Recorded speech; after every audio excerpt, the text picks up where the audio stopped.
పాదయాత్ర కాదు, ముందు యాదగిరి నరసింహస్వామి దగ్గరికి సీఎం రేవంత్ రెడ్డి మోకాళ్ళ యాత్ర చేయాలని బీఆర్ఎస్ నాయకుడు ఏనుగుల రాకేష్ రెడ్డి సూచించారు.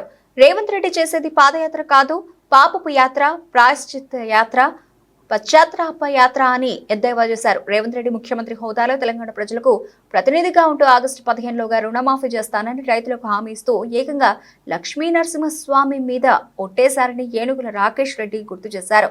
రాజ్యాన్ని పాలించే రాజు ఒట్టేసే మాట తప్పితే ఆ ప్రభావం దైవాగ్రహం ప్రజల మీద పడుతుందని చెప్పారు. అందుకే తెలంగాణలో గత వర్షాకాలం వర్షాలు ఆలస్యంగా పడ్డాయని అన్నారు. ములుగు అడవులు కూడా ఎన్నడూ జరగని విధంగా విధ్వంసమయ్యాయని, దామగుండంలో చెట్లు పోతున్నాయని పేర్కొన్నారు. రాష్ట్రంలో ఆర్థిక వ్యవస్థ నాశనమైందని, రియల్ ఎస్టేట్ రంగం, వ్యాపారాలు, కొనుగోలు, అమ్మకాలు ఎక్కడికక్కడ ఆగిపోయాయని, మార్కెట్లో రూపాయి తిరిగే పరిస్థితి లేదని ఎద్దేవా చేశారు. ముఖ్యమంత్రి రేవంత్ రెడ్డి గారికి జన్మదిన శుభాకాంక్షలు. వారు నిండు నీరేళ్లు ఆయుర ఆరోగ్యాలతో సుఖ సంతోషాలతో వర్ధిల్లాలని మనం కోరుకుందాం. కానీ ముఖ్యమంత్రి గారు కనీసం తన జన్మదినం రోజైనా రాజకీయాలు లేకుండా వాటికి దూరంగా ఉంటాడని అనుకుంటే, ఆయన జన్మదినం రోజు కూడా ఆయన రాజకీయాలు చేయడానికి ముందుకు వస్తూ ఉన్నారు. ఇది చాలా దురదృష్టకరం.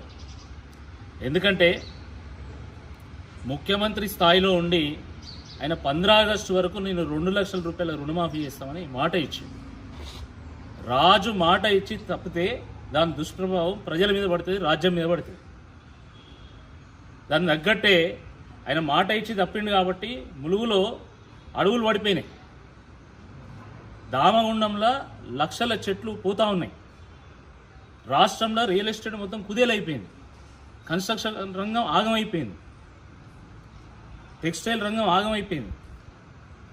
హాస్పిటాలిటీ, టూరిజం, హోటళ్ళు, రెస్టారెంట్లు ఖతమైపోయినాయి. ప్రజల ఆదాయం తగ్గిపోతూ ఉంది, ఉపాధి కోల్పోతున్నారు, ఉద్యోగాలు పోతూ ఉన్నాయి. ఇటువంటి ఈ సందర్భంలో ఆయన మళ్ళీ యాదగిరి లక్ష్మీనరసింహస్వామి దగ్గరకు వస్తున్నాడు. ఆ రోజు యాదగిరి లక్ష్మీనరసింహస్వామి దగ్గర మాట ఇచ్చి మాట తప్పి ఈరోజు మళ్ళీ లక్ష్మీనరసింహస్వామి దగ్గర పోతున్నారు. కాబట్టి ఆయన పాదయాత్రగా చేయాల్సింది. ఆయన మోకాళ్ళ మీద లక్ష్మీనరసింహస్వామి గుట్ట ఎక్కి ప్రాయశ్చిత్త యాత్ర చేయాలి. అప్పుడు కానీ నరసింహస్వామి శాంతించాడు. సిగ్గుండాల ముఖ్యమంత్రికి. ఈరోజు హైదరాబాదులో పేదల ఇల్లు ఊరగొట్టి మూసి పేరు మీద ఈరోజు వలిగొండల యాత్ర చేస్తాడట.